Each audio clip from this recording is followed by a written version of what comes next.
नमस्ते फ्रेंड्स, मेरा नाम लक्ष्मीकांत और मैं एक इनकम टैक्स कंसल्टेंट हूं। और आज की वीडियो में हम देखेंगे इनकम टैक्स के कुछ बेसिक प्रिंसिपल्स, बेसिक कंसेप्ट। जैसे कि मैं आप लोगों को बताना चाहता हूं कि आज से मैंने फ्री कोचिंग स्टार्ट किया है इनकम टैक्स में। मतलब आप इनकम टैक्स में आप थ्योरी भी सीखेंगे इस कोर्स में और प्रैक्टिकल भी सीखेंगे। और ये कोर्स 1 से 2 महीने लगेंगे आपको सीखने के लिए। 1 महीना थ्योरी के लिए जाएगा और 1 महीना प्रैक्टिकल के लिए जाएगा। तो थ्योरी के वीडियोस अलग रहेंगे, प्रैक्टिकल के वीडियोस अलग रहेंगे। आपको अगर प्रैक्टिकल्स की वीडियो देखने हैं तो आप प्रैक्टिकल का जो प्लेलिस्ट है यूट्यूब में वहाँ पे जाना है, और थ्योरी देखना है तो आपको प्लेलिस्ट थ्योरी की जो है इनकम टैक्स की थ्योरी, नाम भी होगा उसका इनकम टैक्स थ्योरी, तो वहाँ पे आपको जाके इनकम टैक्स की थ्योरी के लेक्चर देने हैं। ओके। और देखिए, अब यहाँ पे कुछ बातें मैं आपको सीधे सीधे बताता हूँ कि देखिए अब हम कैसे सीखेंगे। ओके। तो एक लेक्चर 15 मिनट का होगा, 15 से कम 15 मिनट का, 15 से 30 मिनट का एक लेक्चर होगा।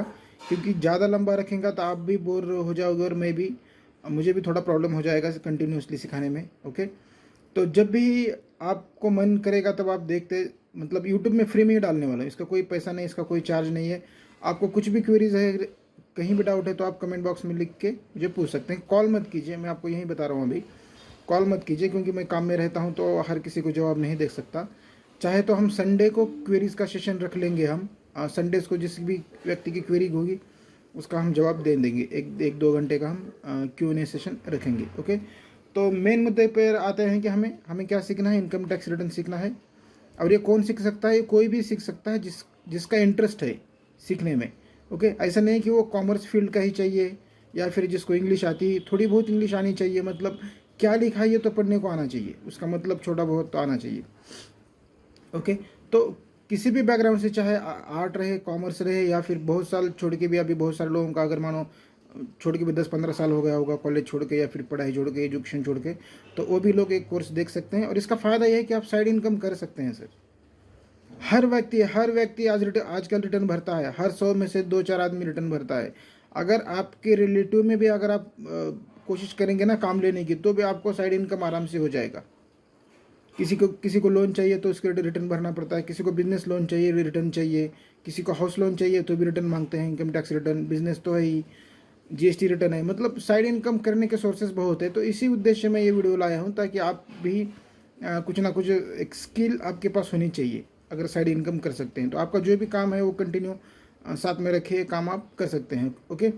तो मेन मुद्दे पे आएंगे कि हम क्या सीखने वाले हैं इनकम टैक्स में। हम सीखने वाले हैं इनकम टैक्स में कि इनकम टैक्स के सेक्शन सीखने वाले हैं हम, जो भी सेक्शंस है इनकम टैक्स के अंदर। क्योंकि सारा खेल जो रहता है ना किसी भी कानून में, वो सब रहता है सेक्शन का। ओके। क्योंकि अगर कोई चीज़ ढूंढनी है हमें तो कहाँ पे ढूंढेंगे? हम उसी सेक्शन में ढूंढेंगे जिस सेक्शन में वो बात कही है। ओके। उसके बाद हम सीखेंगे ITR फॉर्म्स। ITR फॉर्म्स अलग अलग व्यक्ति के लिए अलग अलग ITR फॉर्म्स है। ये फॉर्म्स इनकम पे भी डिपेंड होता है और कौन आदमी भरने वाला है उसके ऊपर भी डिपेंड करता है। फॉर एग्जांपल इंडिविजुअल मतलब कौन? मैं आप। तो मैं आप क्या है? इंडिविजुअल है। तो इनके लिए ITR 1 से लेकर 4 तक ITR दिए हैं। ITR 5 किसके लिए है? LLP पार्टनरशिप फर्म के लिए। ये आपको अभी ध्यान में नहीं रखना है, मैं आपको बता रहा हूँ खाली कि हम ITR 5 मतलब ITR फॉर्म्स भी सीखने वाले हैं।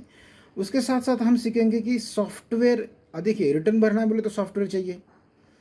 अब रिटर्न भरना है तो सॉफ्टवेयर कौन सा यूज़ करना है, कौन सा बेटर रहेगा, क्या हम बिना सॉफ्टवेयर के रिटर्न भर सकते हैं, क्या भर सकते हैं तो कैसे भर सकते हैं। तो आजकल तो हर लोगों के पास मोबाइल है, तो क्या मोबाइल के ऊपर हम रिटर्न भर सकते हैं? तो हाँ, मैं आपको सिखाऊंगा मोबाइल के ऊपर रिटर्न कैसे भरना। ओके। तो गवर्नमेंट ने कुछ फ्री सॉफ्टवेयर दिए हैं, वो भी सीखेंगे हम कैसे भरते हैं उसका उपयोग करके। कुछ पेड सॉफ्टवेयर रहते हैं, उनका भी हम ट्रेनिंग मैं आपको दूंगा ट्यूटोरियल बना के कि इसमें कैसे रिटर्न भरते हैं। उसके साथ साथ ही ऑनलाइन जो भी सॉफ्टवेयर फ्री अवेलेबल है उनका भी हम देखेंगे, उनका भी यूज़ करना सीखेंगे हम इस वीडियो में। मतलब धीरे धीरे सीखेंगे। और मैं आपको सबसे बड़ी अच्छी बात, मैं आपको मोबाइल के ऊपर मोबाइल के ऊपर आपको मैं रिटर्न भरना सिखाऊंगा। ओके। मोबाइल के मतलब आप काम करते करते, कौन सा भी दूसरा काम करते करते, बैठे बैठे 5 मिनट में किसी का भी रिटर्न भर के 500 रुपये कमा सकते हैं आसानी से। ओके।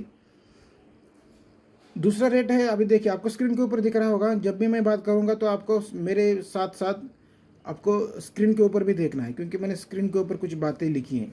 देखिए तो वहाँ पे मैंने 14 पॉइंट लिखा है मार्केट रेट। मैं आपको बताऊंगा कि अगर आपको कौन सा काम लेना है, फॉर एग्जांपल सैलरी रिटर्न लेना है तो मार्केट रेट क्या है, आपको कितनी फीस लेनी है, क्लाइंट से डॉक्यूमेंट्स क्या लेने हैं, अगर कोई गवर्नमेंट एम्प्लॉय है तो उससे पास से क्या डॉक्यूमेंट लेना है, अगर कोई प्राइवेट है तो उसके पास से क्या डॉक्यूमेंट लेने हैं, कौन सी इन्फॉर्मेशन मैंडेटरी लेनी ही चाहिए और कौन सी इन्फॉर्मेशन ऐसी है जो ऑप्शनल ले रहा है तो ठीक है, नहीं रहा तो भी ठीक है। ऐसा जैसे कोई बिजनेस वाला आगे आपके पास आया तो बिजनेस रिटर्न कैसे भरना है, उसके लिए कौन से डॉक्यूमेंट्स चाहिए, अगर उसको लोन लेना है तो सेल कितना दिखाना है, प्रॉफिट कितना दिखाना है, असेट कितना दिखाना है। ये भी जो प्रैक्टिकल लाइफ में चीज़ें होती हैं वो भी मैं इस वीडियो में मतलब धीरे धीरे हम ट्रेनिंग क्लासेस में मैं आपको गाइड करते जाऊँगा, बताते जाऊँगा। ओके, उसके साथ है how to deal with client. पाँचवा पॉइंट है हमारा how to deal with client. अभी क्लाइंट के हर प्रकार के टाइप रहता है, कोई सनकी रहता है, कोई अच्छा रहता है, कोई समझदार रहता है। कुछ ऐसे लोग रहते हैं कि आज काम देते हैं कि उनको लगता है कि भाई अभी 10 मिनट में ही काम चाहिए, उनको लगता है कि भाई मैं इसको पैसा दे दिया है रिटर्न भरने के लिए, अब ये मेरा गुलाम है, अब मैं जैसे कहूँगा वैसे ही ये करेगा। तो कुछ ऐसे भी टाइप के लोग रहते हैं, तो इन लोगों के पास साथ कैसे डील करना चाहिए, ये सारी बातें हम धीरे धीरे प्रैक्टिकल नॉलेज में आपके साथ शेयर करूँगा। ओके, कहाँ पे धोखा होने के चांसेस रहते हैं, क्योंकि ये सर्विस है, ये कोई मटेरियल नहीं है। फॉर एग्जांपल अगर मानो मैं कोई चीज़ बेचता हूँ, मानो बुक्स बेच रहा हूँ, मैं सामने वालों को बुक्स दे दिया तो मुझे वो क्या देगा, पैसा देगा। अगर उसने नहीं दिया पैसा तो कम से कम उसके पास से मैं बुक्स तो वापस ले सकता हूँ। लेकिन ये हमारी फील्ड ऐसी है, सर्विस है। फॉर एग्जांपल मैंने किसी का रिटर्न भर दिया और उसने जब मैं उसके पैसा मांगने जाऊँगा वो हाथ खड़ा करेगा ऊपर, तो मैं उससे क्या लूँगा, ये सर्विस है, हम वापस कुछ नहीं ले नहीं सकते। तो इसीलिए जैसे प्रैक्टिकल में जो प्रॉब्लम आती है, मेरे साथ हुई है, मेरे दोस्तों के साथ हुई है, वो भी मैं आपके साथ शेयर करूंगा ताकि आप भी अलर्ट रहे, आपको भी धोखा ना हो फ्यूचर में। ओके, उसके बाद है reply to notice. Reply to notice मतलब जब हम किसी का रिटर्न भरते हैं तो कभी कभी डिपार्टमेंट से कम्युनिकेशन लेटर आता है, उसके हम नोटिस बोलते हैं। तो नोटिस का जवाब कैसे देना है, कौन से सेक्शन के अंदर नोटिस निकाली है, इसका क्या मतलब है, कितने टाइम में हमें रिप्लाई देना है, अगर रिप्लाई नहीं दिया तो क्या होगा, इन सारी बातों के ऊपर हम आगे आने वाले वीडियोज़ में हम चर्चा करेंगे। तो आपको ये बेसिक व्यू मिल गया है कि हम 1 महीने के अंदर जो थ्योरी सीखने वाले हैं, प्रैक्टिकल सीखने वाले हैं, उसके अंदर क्या सीखना है, हमें क्या सीखना है, सेक्शन सीखने हैं, लॉ सीखना है, उसके बाद में जो भी फॉर्म्स है फॉर्म सीखने हैं, सारी जो बातें स्क्रीन के ऊपर मैंने दिखाई वो हमें सीखेंगे। वैसे तो मैं 1-2 महीने पहले ही चालू करने वाला था क्लासेस, लेकिन नोट्स की वजह से मेरा थोड़ा पेंडिंग था। लेकिन अभी तो आपको मालूम है कि लॉकडाउन चालू है, तो मैं भी फ्री हूँ अभी, तो सोचा कि चलो अभी ही निकाल देते हैं फ्री क्लासेस। तो आपके पास भी अगर टाइम है तो 15 मिनट निकालिए, ज़्यादा नहीं। मैं ज़्यादा लेक्चर बड़ा लंबा नहीं बनाने वाला हूँ, 15 से 30 मिनट का ही लेक्चर बनाने वाला हूँ डेली। आपको डेली देखना है, बीच में स्किप नहीं करना है। बीच में स्किप किया तो आपका फिर कुछ भी फ़ायदा नहीं है। ये कानून है, यहाँ पे गलती हो गई कि पेनल्टी लगती है, इतना ध्यान रखिए, कानून में माफ़ी नहीं रहती। ओके, तो अगर आपका कुछ भी अगर मिस हो गया उसके अंदर आप स्किप करते हुए, तो आपका समझना, अगर वहाँ पे अगर मैंने कुछ अगर इंपॉर्टेंट पॉइंट बोला है तो आपके हाथ से चला जाएगा वो। ओके, चेन ब्रेक नहीं करना है आपको, यही मैं कहना चाहता हूँ। ओके, तो हम सीखेंगे भाई इनकम टैक्स का मतलब क्या है। इनकम टैक्स, इसी वर्ड में 2 शब्द इंक्लूड है, क्या है, इनकम और टैक्स। तो इनकम का अर्थ अलग है मीनिंग, और टैक्स का मीनिंग क्या है ये भी हम देखेंगे। पहले हम आएंगे टैक्स के ऊपर, टैक्स के ऊपर चर्चा करेंगे हम, टैक्स किसे कहते हैं, टैक्स के कितने प्रकार होते हैं, और उसके बाद हम सीखेंगे इनकम, इनकम किसे कहते हैं। ओके, तो आपने तो ना टैक्स का नाम तो बहुत बार सुना है, जैसे बचपन से ही हम सुनते आ रहे हैं और अब भरते भी आ रहे हैं टैक्स। ओके, देखिए इनकम टैक्स, सॉरी, टैक्स के 2 प्रकार रहते हैं। टैक्स के 2 प्रकार रहते हैं, एक रहता है डायरेक्ट टैक्स और दूसरा रहता है इनडायरेक्ट टैक्स। स्क्रीन के ऊपर आपको दिख रहा होगा, मैं दिखाता हूँ यहाँ पे। मैं आपको सारी चीज़ें इतने अच्छी तरह से डिज़ाइन करके लाया हूँ कि छोटा बच्चा भी अगर ये वीडियो देखेगा ना तो वो भी कानून सीख जाएगा। ओके, ये सारी मेहनत मैं आप ही के लिए कर रहा हूँ, अभी फ्री में। आप तो कुछ देने वाले हैं नहीं मुझे, लेकिन उतना ही सेटिस्फेक्शन है कि चलो आप कोई तो सीख गया इसी लॉकडाउन की वजह से। ओके, तो देखिए आपको स्क्रीन के ऊपर दिख रहा है कि यहाँ पे लिखा है मैंने टाइप ऑफ टैक्सेस, उसके 2 प्रकार है। यहाँ पे दिख रहा है आपको डायरेक्ट टैक्स और नीचे है इनडायरेक्ट टैक्स।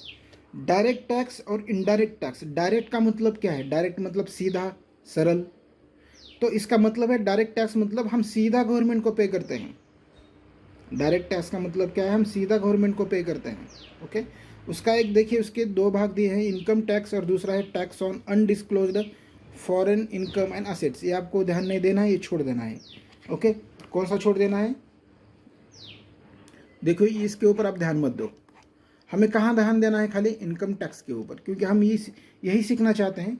तो डायरेक्ट टैक्स, इनकम टैक्स क्या है? एक डायरेक्ट टैक्स है। फॉर एग्जांपल, अगर मैं कहीं जॉब करता हूँ, ओके, और मुझे हर साल एक 50,000, सॉरी, हर महीने एक 50,000 की इनकम आती है, तो साल में कितना हुआ? 6 लाख। 6 लाख के ऊपर जो भी टैक्स बनता है वो मैं गवर्नमेंट को खुद दूंगा, गवर्नमेंट को मैं खुद दूंगा, उसे बोलते हैं डायरेक्ट टैक्स। ठीक है। और दूसरा क्या है? Indirect tax. इनडायरेक्ट टैक्स का, इनडायरेक्ट का क्या मतलब है? इनडायरेक्ट का मतलब है कि सीधा नहीं है, किसी घूम फिर के। ठीक है, सीधा मतलब सीधा नहीं है, घूम फिर के। जैसे फॉर एग्जांपल मैं नीचे दिखाता हूँ, दोनों का मैंने डिफरेंस के लिए मैंने एक डायग्राम बनाया है। देखिए, एक बिजनेसमैन है, समझ लीजिए ये जो इंसान दिख रहा है एक बिजनेसमैन है, या फिर एम्प्लॉय है, कहीं जॉब करता है। उसको पूरे साल में, पिछले पूरे साल में जो भी कमाएगा, उसके ऊपर वो गवर्नमेंट को जो भी टैक्स देगा वो खुद देगा। देखिए मैंने यहाँ पे सीधी लाइन खींची है। सीधी लाइन का मतलब है कि वो खुद देगा। ओके, यहाँ पे पैसे भी दे रहा है, किसको दे रहा है? गवर्नमेंट को दे रहा है यहाँ पे, इसलिए इसे कहते हैं डायरेक्ट टैक्स। अभी हम इनडायरेक्ट टैक्स का एग्जाम्पल देखेंगे कि इनडायरेक्ट टैक्स मतलब क्या है। यहाँ तो हमने सीखा कि ये खुद देने वाला है टैक्स गवर्नमेंट को। अभी नीचे देखिए, एक दुकान है, एक शॉप ओनर है, एक बंदा है बायर, जो इसको चिप्स पड़ा चाहिए खाने के लिए। क्या चाहिए? चिप्स चाहिए। अभी ये क्या करेगा? 100 रुपये का चिप्स लेगा। किससे लेगा? दुकानदार से। ठीक है। अभी देखिए नीचे मैंने कुछ कैलकुलेशन किया है कि चिप्स के अंदर, चिप्स है 100 रुपये का, इसके ऊपर जीएसटी है 5 रुपये की, तो ये दुकानदार को कितना दे रहा है? 105 रुपये। 100 रुपये चिप्स के, 5 रुपये का टैक्स, और 105 रुपये टोटल हो गई पूरी। मतलब ये 5 रुपये का जो टैक्स है वो सीधा ये गवर्नमेंट को नहीं दे रहा है, ये कहाँ दे रहा है? ये पहले दुकानदार को दे रहा है, और दुकानदार बाद में गवर्नमेंट को देगा। तो ये ऐसा घूम के जा रहा है, इसलिए उसको बोलते हैं इनडायरेक्ट टैक्स। समझ में आ रहा है? फिर से बताता हूं धीरे धीरे, देखिए। ओके, अब मैं बताता हूं आपको आराम से। देखिए, ये पर्सन है, इस पर्सन को चिप्स खाना है। ये दुकानदार के पास चला गया, भाई मुझे चिप्स दे दो। इसने क्या किया? 100 रुपये का चिप्स दे दिया, और बिल उसके अंदर 5 रुपये जोड़ दिए, और इसको बोला कि भाई 105 रुपये दे दो आप मुझे। ठीक है, उसने 105 रुपये दे दिए, लेकिन उसको पूरे 105 दे दिए। ऐसा नहीं कि 100 रुपये दे दिया और 5 रुपये गवर्नमेंट को दे दिया, नहीं, पूरे ही उसको 105 रुपये दे दिए। किसको दे दिए? शॉप ओनर को। अभी शॉप ओनर क्या करेगा कि 100 रुपये तो उसका आ गया उसके चिप्स का, जो 5 रुपये इसके पास से लिए थे ना, इसके पास से 5 रुपये वो दे देगा गवर्नमेंट को। कौन देगा? ए शॉप ओनर। इसी वजह से इसको बोलते हैं इनडायरेक्ट टैक्स। ठीक है, जैसे फॉर एग्जांपल मैंने मोबाइल लिया है, ये अभी जो वीडियो रिकॉर्डिंग हो रहा है, ये 16,000 का मोबाइल लिया। 16,000 के ऊपर जो भी 12% टैक्स लगा ना जीएसटी को, ये मैंने गवर्नमेंट को थोड़ी दिया, ये तो मैंने दुकानदार को दे दिया टैक्स। दुकानदार क्या करेगा? मेरे बिहाफ पे, मतलब मेरा टैक्स मेरे पास से लेके गवर्नमेंट को जमा करेगा, इनडायरेक्टली जमा करेगा, इसको बोलते हैं इनडायरेक्ट टैक्स। ठीक है, अब मैं ज़्यादा लंबा चौड़ा खींचूंगा नहीं, मैं समझूंगा कि आपको समझ में आया है ये। ओके, तो आपको बेसिक डिफरेंस तो समझ में आया, डायरेक्ट टैक्स, इनडायरेक्ट टैक्स। कोई भी अगर पूछे भाई इनकम टैक्स क्या है, तो बोल देना आँख बंद करके डायरेक्ट टैक्स है। और इनडायरेक्ट टैक्स क्या रहता है? जीएसटी। ये क्या है? इनडायरेक्ट टैक्स है, क्योंकि हम जीएसटी, देखिए हम डेली रूटीन में हम कुछ ना कुछ सामान खरीदते हैं, उसके ऊपर हम टैक्स देते हैं। तो क्या हम गवर्नमेंट को सीधा देते हैं? नहीं, हम दुकानदार को टैक्स देते हैं, दुकानदार फिर गवर्नमेंट को देता है। ये क्या है? Indirect tax. और एग्जांपल इनडायरेक्ट टैक्स का, वैट। वैट अभी भी चालू है, पूरा ख़त्म नहीं हुआ। पेट्रोल के ऊपर वैट लगता है। जैसे पेट्रोल के ऊपर वैट लगता है, तो दुकानदार क्या करता है? वो पेट्रोल पंप वाला हमसे टैक्स लेता है, गवर्नमेंट को जमा करता है। ये इनडायरेक्ट टैक्स हो गया। एक्साइज ड्यूटी, नाम सुना है आपने। ये सारे क्या है? इनडायरेक्ट टैक्स के एग्जाम्पल है। ओके, अभी देखो डायरेक्ट टैक्स में और इनडायरेक्ट टैक्स में एक बेसिक फ़र्क बताता हूँ मैं आपको। डायरेक्ट टैक्स, देखिए आप इनकम कमाएंगे, इनकम टैक्स में तो टैक्स लगेगा, लेकिन हर इनकम पे टैक्स नहीं लगता है। एक सर्टन लिमिट है, डिपार्टमेंट ने बोला है कि भाई एक सर्टन लिमिट तक आपको माफ़ है, एग्जम्प्ट है आपको। उसके अगर वो क्रॉस करेंगे आप, तो उसके ऊपर आपको टैक्स देना है। ठीक है, जैसे फॉर एग्जांपल अगर 2.5 लाख तक आपकी इनकम है, तो आपको 2.5 लाख तक कुछ भी टैक्स नहीं देना है। 2.5 लाख से आप और जो भी कमाएंगे ऊपर, उसके ऊपर आपको 5%, 10% जो भी रेट है वो रेट हम बाद में सीखेंगे। पहले मैं आपको एक एग्जांपल बता रहा हूँ कि 2.5 लाख से ऊपर जो भी आप पैसा कमाएंगे उसके ऊपर गवर्नमेंट को टैक्स देना है। ओके, कहाँ पे देना है? डायरेक्ट टैक्स में, इनकम टैक्स देना है। लेकिन जीएसटी में ऐसा नहीं होता भाई। जीएसटी में भले आप 5 रुपये की कोई चीज़ लो, उसके ऊपर आपको टैक्स देना ही है, और सेम टैक्स। फॉर एग्जांपल मैं आपको बताता हूँ, जैसे चिप्स पड़ा है, मैं अगर चिप्स लेने गया दुकानदार 100 रुपये का, तो मुझसे जीएसटी कितना लेगा? 5 रुपये। एग्जाम्पल के लिए बता रहा हूँ, कितना लेगा? 5 रुपये। और कल मानो अंबानी आया और अंबानी चिप्स पड़ा लेने गया 100 रुपये का, तो उसको टैक्स कितना देना है? उसको भी 5 ही देना है। मतलब मैं भी गया तो भी 100 रुपये के ऊपर 5 रुपये टैक्स देना है चिप्स का, जो जीएसटी लगेगा। अंबानी गया तो भी 5 ही रुपये देगा, और एक भिखारी भी गया और उसने 100 रुपये का कुछ ले लिया तो उसको भी 5 रुपये ही टैक्स देना है। तो जीएसटी में गरीब अमीर ये कुछ नहीं रहता है, जो टैक्स रेट है वो आपको देना है। ठीक है, वो हम धीरे धीरे सीखेंगे। हम जीएसटी का भी चालू करने वाला हूँ वीडियो लेक्चर, वो धीरे धीरे चालू होगा। वो पहले हम इनकम टैक्स पे फोकस करेंगे। ओके, तो मैं आशा करता हूँ कि आपको डायरेक्ट टैक्स और इनडायरेक्ट टैक्स में फ़र्क समझ में आया। नहीं आया तो भी हम फिर भी एक से बार संडे को रिवीजन करेंगे, हर संडे को रिवीजन करेंगे हम। ओके, ये तो समझ में आया आपको? देखिए, मैंने यहाँ पे एक फ़ोटो लगाई है कि ये शॉप ओनर है, ये भिखारी है, और भिखारी भी क्या कर रहा है? 100 रुपये का चिप्स ले रहा है। तो ये भिखारी है, इसकी कोई इनकम नहीं है, इसलिए इसके वजह से गवर्नमेंट उसको माफ़ नहीं कर रहा टैक्स, कि भाई आपकी इनकम कम है, आप भिखारी हैं, तो आप मुझे टैक्स मत दो। ऐसा नहीं है भाई, तू 10 रुपये का चिप्स ले ले, 100 रुपये का ले ले, या 1000 रुपये का ले लो, आपको जो भी टैक्स रेट है उसके ऊपर है वो देना ही है आपको। ये है इनडायरेक्ट टैक्स। ठीक है, इनडायरेक्ट टैक्स।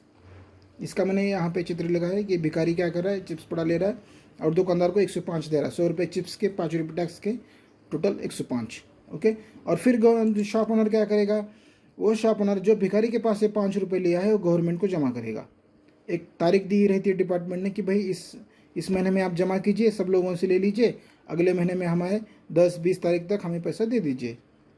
ओके, उसको बोलते हैं ड्यू डेट। क्या बोलते हैं? Due date. उस तारीख तक हमें पैसा दे दीजिए। अभी देखिए, हम आते हैं मेन मुद्दे पर। इनकम टैक्स एक्ट जो हम वो क्या है? 1961 का एक कानून है, और ये पूरे इंडिया पे अप्लीकेबल है, पूरे भारत देश में अप्लीकेबल है, जम्मू कश्मीर में भी अप्लीकेबल है। आपको मैं यहाँ पे बताता हूँ कि हर कानून जम्मू कश्मीर पे नहीं लगता है। कुछ ऐसे कानून हैं जो जम्मू कश्मीर में नहीं लगते हैं। ओके, और कुछ ऐसे हैं जो पूरे इंडिया में लगते हैं। तो इनकम टैक्स कानून ऐसा है, पूरे हिंदुस्तान में लगता है, पूरे भारत में लगता है, चाहे फिर वो कश्मीर हो, कन्याकुमारी हो, कुछ भी हो। ओके, तो हम यहाँ पे देखते हैं, यहाँ पे लिखा है, आपको स्क्रीन के ऊपर दिख रहा होगा कि it extends to the whole of India. Okay, और ये कानून कब आया है? It came into force on 1 April 1962। 1962 एक कानून आया है ये। और इसके अंदर सेक्शन कितने हैं? 1 से लेकर 298 तक सेक्शन है, और शेड्यूल कितने हैं? 1 to 14। ओके, इतने सेक्शन उसके अंदर है। तो ये सारे हमें सीखने नहीं है, हमें जो जो काम किए हैं, जितने हमसे रिलेवेंट है और जितना हमें एक साइड इनकम करने के लिए सफिशिएंट है, उतने ही सेक्शन हम सीखेंगे जो प्रैक्टिकल लाइफ में हमें काम में आने वाले हैं। तो देखिए, जैसे कि आपको मालूम है कि भाई टैक्स तो देना है अभी, चाहे कुछ भी हो। अब बात हम कुछ प्रैक्टिकल करेंगे। ओके, इनकम टैक्स की बात करेंगे हम कि भाई देखिए, ये आपको दिख रहा है सामने वर्ल्ड मैप दिख रहा है। वर्ल्ड मैप मतलब पूरे पृथ्वी का, पूरे वर्ल्ड का मैप दिख रहा है आपको। हम कहाँ पे हैं? ये हमारा भारत देश है। यहाँ पे आप मुझे कुछ चीज़ें बताइए, आप सोच के बताइए मुझे, गवर्नमेंट किससे टैक्स लेगा? मतलब भारत के लोगों से ही लेगा या पूरी दुनिया के लोगों से लेगा? मतलब हमारी सरकार, भारत की सरकार टैक्स खाली भारत के लोगों से लेगी या भारत के किसी और लोगों से भी लेगी? फॉर एग्जांपल, मानो अमेरिका का या फिर लंदन के अगर कुछ प्लेयर्स, जैसे फुटबॉल प्लेयर हैं या फिर क्रिकेट खेलने वाले लोग हैं, वो हमारे देश में आते हैं, हिंदुस्तान में, यहाँ से आके यहाँ पे आईपीएल की मैच खेल के पैसा लेके जाते हैं, तो क्या उनके पास से हमें टैक्स लेना चाहिए या नहीं लेना चाहिए? ये आप मुझे बताइए, सोच के बताइए। ओके, आप ओके, या फिर हमारे लोग वहाँ पे, फॉर एग्जांपल हमारे जो क्रिकेटर है यहाँ पे जाके, यहाँ से लंदन में जाते हैं, वहाँ पे क्रिकेट खेलते हैं, तो क्या वहाँ की गवर्नमेंट इनसे टैक्स लेती होगी? ओके, तो यहाँ पे देखिए, यहाँ पे कंसेप्ट है रेसिडेंशियल स्टेटस का। 2 प्रकार के इनकम रहते हैं, आप लिख लीजिए आपके डायरी में। 2 प्रकार के इनकम रहते हैं, एक इंडियन इनकम, एक फॉरेन इनकम। जो आप हमारे भारत देश से कमाएंगे, इंडिया से कमाएंगे, उसे बोलते हैं इंडियन इनकम, और जो फॉरेन से कमाएंगे उसे बोलते हैं फॉरेन इनकम। इंडिया से जो भी कमाएगा ना, चाहे फिर वो ओके, आपको तो समझ में आया कि दो प्रकार की इनकम रहते हैं, इंडियन इनकम और दूसरी फॉरेन इनकम। इंडिया से जो भी इंसान कमाएगा, इंडिया से जो भी इंसान पैसे कमाएगा उसको इंडिया में टैक्स देना ही पड़ेगा। फॉर एग्जांपल मोटोरोला कंपनी के ना सैटेलाइट कहाँ है मालूम है? आकाश में है, पृथ्वी के बाहर ऊपर, लेकिन फिर भी उसको टैक्स यहाँ पे देना पड़ता है इंडिया में। क्यों? क्योंकि वो इंडिया से पैसे कमा रहा है। ओके, तो चाहे फिर वो कहीं से भी लोग आए, इंडिया में अगर पैसे कमाते हैं, यहाँ से कमाते हैं, तो उसको एक वर्ड है इनकम टैक्स एक्ट में बोलते हैं अक्रू और अराइज इन इंडिया। अगर उसको यहाँ से मिलता है या फिर यहाँ से पैदा होता है तो उसको टैक्स देना पड़ेगा यहाँ पे। जैसे फॉर एग्जांपल आपको एक एग्जांपल बताता हूँ मैं।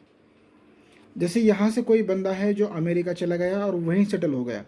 यहाँ से कोई बंदा था, वो अमेरिका चला गया और वहीं सेटल हो गया, लेकिन उसका घर इंडिया में है और उसका घर हमारे देश में है, भारत देश में। तो वो यहाँ पे क्या करता है, रेंट पे दे देता है उसका घर।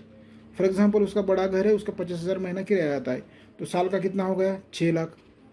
उसकी कुछ बैंक एफडी भी है यहाँ पे हमारे देश में, अपने भारत देश में, तो उस एफडी के ऊपर भी इंटरेस्ट आता है। तो उसका ब्याज मतलब इंटरेस्ट पर, सॉरी, उस इंटरेस्ट पर, उस ब्याज पर और उस रेंट पर जो भी टैक्स लगेगा, जितने भी इनकम का, उसे इंडिया में देना पड़ेगा। चाहे फिर वो अमेरिका भी रहता हो, लेकिन उसे इंडिया में देना पड़ेगा। क्यों देना पड़ेगा? क्योंकि वो यहाँ से कमा रहा है। इंटरेस्ट कहाँ से कमा रहा है? हमारे देश से। रेंट कहाँ से कमा रहा है? यहाँ से। इसलिए उसको यहाँ पे टैक्स देना पड़ेगा। ओके, ये तो बात आपके समझ में आ रही है। और इसके ऊपर हम डीप में आगे चर्चा करेंगे आने वाली 1-2 वीडियोज़ के अंदर कि इंडियन इनकम किसे कहते हैं, फॉरेन इनकम किसे कहते हैं, और कुछ एग्जाम्पल देखेंगे ताकि आपकी जो कंसेप्ट क्लैरिटी है वो अच्छी तरह से आ जाए। ओके, आज इस वीडियो में हम थोड़ा थोड़ा बारीकी से देखने वाले हैं, कल से हम डीप डिस्कशन करेंगे इसके ऊपर। ओके, तो आपको तो समझ में आया कि भाई हम जो टैक्स लेते हैं वो इंडिया से लोगों से तो लेते हैं, लेकिन जो भी बाहर का इंसान यहाँ से पैसा कमा रहा है इंडिया से, उसको यहाँ पे टैक्स देना पड़ेगा। ओके, तो इसके वजह से हमें ना एक स्टेटस देखना पड़ता है कि वो इंडिया का है या नहीं, ये कैसे पता चलेगा हमें। ओके, तो उसका एक रेसिडेंशियल स्टेटस चेक करना पड़ता है, जो सेक्शन 6 में लिखा है कि भाई कौन रेसिडेंट है और कौन नॉन रेसिडेंट है। यहाँ पे देखिए सिटीजन में और रेसिडेंट में फ़र्क है। सिटीजनशिप अलग है। जैसे मैं, आप क्या इंडियन सिटीजन है, हम यहाँ पे पैदा हुए हैं तो हम सिटीजन हैं, लेकिन रेसिडेंट है या नहीं मालूम नहीं। फॉर एग्जांपल अगर मानो मैं 1 साल अमेरिका था और वापस आया तो नॉन रेसिडेंट हो गया, मैं इंडिया का नहीं हूँ, भले मैं सिटीज़न हूँ फिर भी। ओके, तो सिटीजनशिप अलग है और रेसिडेंट अलग है। रेसिडेंट मतलब कहाँ रहता है, उसको बोलते हैं हम रेसिडेंट। ओके, तो देखिए इंडिविजुअल मतलब कौन मालूम है कि इंडिविजुअल मतलब आप, मैं, उनको क्या बोलते हैं? इंडिविजुअल मतलब। ओके, इंडिविजुअल कहते हैं। तो टैक्स कौन देता है? पर्सन देता है। तो पर्सन की भी डेफिनेशन इनकम टैक्स के अंदर वो आगे देखेंगे हम। पहले हम देखेंगे रेसिडेंशियल स्टेटस एक इंडिविजुअल के लिए। इंडिविजुअल मतलब मैं और आप। ओके, तो देखिए यहाँ पे क्या लिखा है, resident and ordinary resident. 3 residential status की 3 टाइप है। एक पहला है रेसिडेंट एंड ऑर्डिनरी रेसिडेंट, इसको ROR बोलते हैं शॉर्टकट में। क्या बोलते हैं? ROR। मैं यहाँ पे लिख देता हूँ, आप भी लिख लीजिए, ठीक है। यहाँ पे शॉर्टकट बोलते हैं ROR, ठीक है। और दूसरा क्या है, रेसिडेंट तो है लेकिन बट नॉट ऑर्डिनरी रेसिडेंट, मतलब रेसिडेंट है लेकिन वो यहाँ रहता नहीं है बार बार, कभी तो कभी कभार आता है, उसको बोलते हैं resident but not ordinary resident. उसको शॉर्टकट में बोलते हैं इसको RNOR। फॉर एग्जाम्पल यहाँ पे एग्जाम्पल बताता हूँ कि भाई मैं जैसे एग्जाम्पल गाँव तरफ जाता हूँ, लेकिन मैं बार बार गाँव तरफ जाता हूँ क्या? नहीं, कभी कभार साल में 1-2 बार गया तो 2-4 दिन रहा, वापस आता हूँ। वैसे ही ये जो 2 नंबर का आदमी है वो इंडिया में बार बार रहता नहीं है, कभी कभार यहाँ पे रहता है, वैसे तो ज़्यादातर दिनों के लिए बाहर ही रहता है। ओके, उसको बोलते हैं हम RNOR, मतलब resident but not ordinary resident. Okay, और तीसरा है नॉन रेसिडेंट, मतलब जो यहाँ पे रहता ही नहीं है, वो बाहर का ही है, उसे बोलते हैं नॉन रेसिडेंट। ओके, देखिए ये इसको बोलते हैं शॉर्टकट में NR। तो पहला हो गया ROR, दूसरा RNOR और NR। इसके एग्जांपल्स हम आगे देखेंगे। ये आपको ये बारीकी से सीखना है क्योंकि इसी के ऊपर टैक्स लगता है। क्योंकि नॉन रेसिडेंट के लिए टैक्स रेट अलग तो नहीं है, लेकिन कैलकुलेशन अलग पड़ती है। रेसिडेंट के लिए अलग पड़ता है। एग्जांपल बताता हूँ मैं क्या है। अगर आप एक बार रेसिडेंट हो गए ना, ये खुशी की बात नहीं है, एक बार आप भारत देश में रेसिडेंट हो गए, हमारे इंडिया में रेसिडेंट हो गए ना, तो आप पूरी दुनिया में कहीं भी पैसा कमाएंगे, पूरी दुनिया में, तो आपको यहीं पे टैक्स देना पड़ेगा। फॉर एग्जांपल मैं तो रेसिडेंट हूँ यहीं पे, मैं तो कहीं नहीं जाता हूँ, लेकिन मैं अगर फॉर एग्जांपल अगर मैं अमेरिका से पैसे कमाता हूँ ना, तो मुझे यहाँ पे भी टैक्स देना, वहाँ पे भी टैक्स देना है। मतलब यहाँ पे इनकम कम, जहाँ मतलब पूरी दुनिया में मैं कहीं भी पैसे कमाऊँ, मुझे टैक्स तो यहाँ पे देना ही देना है। यह मैं कहना चाहता हूँ, रेसिडेंट हो गया तो।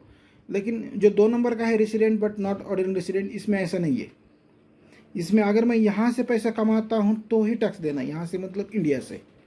और नॉन रेसिडेंट केस में ऐसा ही है, खाली मैं इंडिया से कमाता हूँ तो ही मुझे टैक्स देना है, नहीं तो नहीं देना है। ओके, सारी चीज़ों के एग्जांपल्स हम देखने वाले हैं आगे, ताकि हमारी कंसेप्ट क्लैरिटी अच्छे से हो। आज सिर्फ हम ओवरव्यू देखने वाले हैं थोड़ा थोड़ा, ताकि आप मतलब कंफ्यूज ना हो। ओके, तो मुझे लगता है आज की वीडियो में बस इतना ही, क्योंकि ज़्यादा लंबा हो गया है वीडियो, 30 मिनट से ज़्यादा हो गया है। तो कल की वीडियो में हम देखेंगे, एग्जाम्पल के साथ देखेंगे। एग्जाम्पल भी मैंने बनाए हैं बहुत कुछ। ओके, तो ठीक है, आज के लिए इतना ही बस। Tata bye bye.